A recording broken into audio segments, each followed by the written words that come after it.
thank you all for being here today. Most of you might probably know me, some of you may not. I'm Brian Edwards, I'm Jim's son. And Dad was blessed with a gift of being able to talk easily to people, and I wasn't born with that. I had to learn it and at least fake it, so as best I can, so please bear with me. When I was trying to write Dad's eulogy, I had a hard time making it make sense. It's just a jumble of memories about him, and the stress of the last few days just kept me from being able to concentrate that well. But I think I found a way to remember him and be able to express it properly to all of you. So, who was Jim Edwards? Well, for all of you that knew him, you'll have your own answer to that question. For me, he was the funniest, most brilliant man I've ever known, and he was larger than life. And he was the best friend I never knew I had until recently.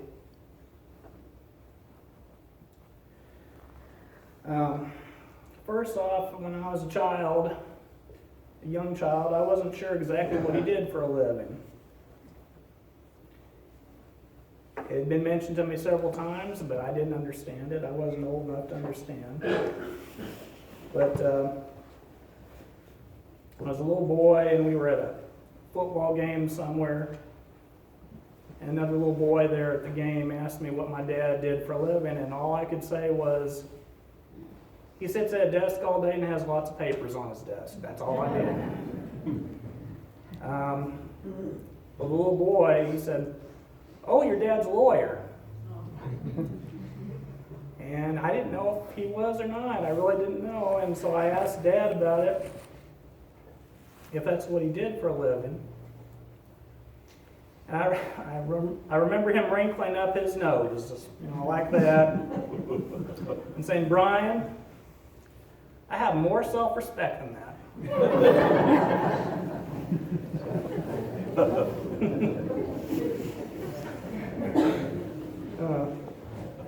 And I understood that later as I go. But the brilliance that he had revealed itself to me in this particular way. Dad was the first person in the world that I know of to have a pretend cell phone. And some of you might know where I'm going with this, but what I mean by that is, okay, so everybody's seen one of these.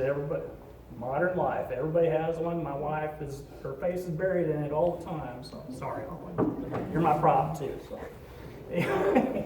but so Dad. Just the behavior that everybody has with these. So before cell phones came out, Dad would display that same behavior with a $3 calculator from the mid-1990s. So he would just be playing with us all the time, the exact same behavior. You can't tell the difference between them. So, but I would come home from college on the weekend or something, and he'd be in his recliner watching the news and playing with his calculators, always doing that. I'd say, "Well, what are you doing?" He said, "Well, I'm calculating the square footage of the house." "So are we doing remodeling?" And he said, "No, I'm just curious." And another time, I'd come home, it'd be the same thing. He'd have the calculator out. And "So what are you doing this time?" And he'd say, "Well, I'm just figuring interest. On one of your savings accounts?" And he'd say, "No, the national debt." So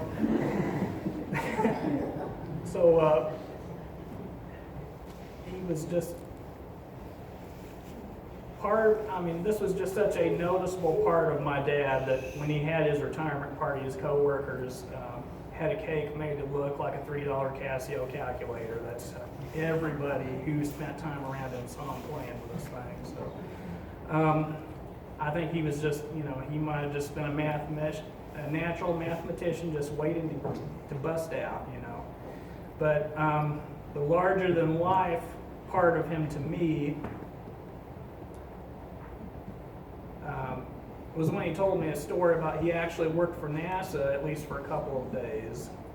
And he was a radio man in the Navy back in the late 60s, and during one of the Apollo missions, he actually helped bounce the radio signals around the Earth so the astronauts could communicate with Houston. And so for those that believe to this day that the moon landings were faked, if they were, my family is still waiting for our cut of the hush-up money from the government. So I don't think there's any truth to that.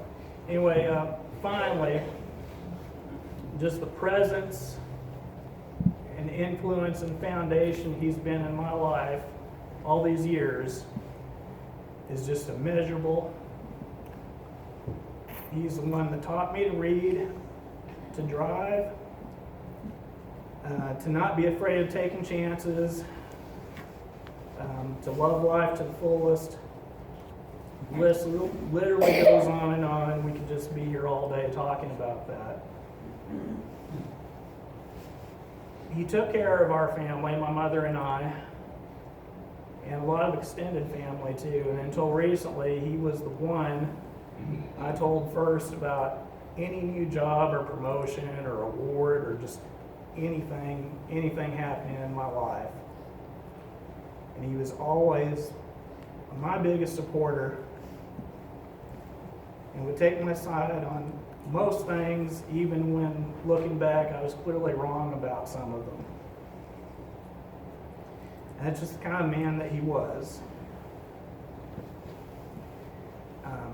He was and is to this day my hero, and no one will ever be able to fill the void his passing has left in my heart. And he deserves so much better than what I'm able to tell. But I hope that I was able to convey his uniqueness and his special charm to all of you, and I'm sure all of you that knew him know that already. He was 73 years old and was taken from us much too young. We all love you, Dad, and we'll miss you always. Thank you.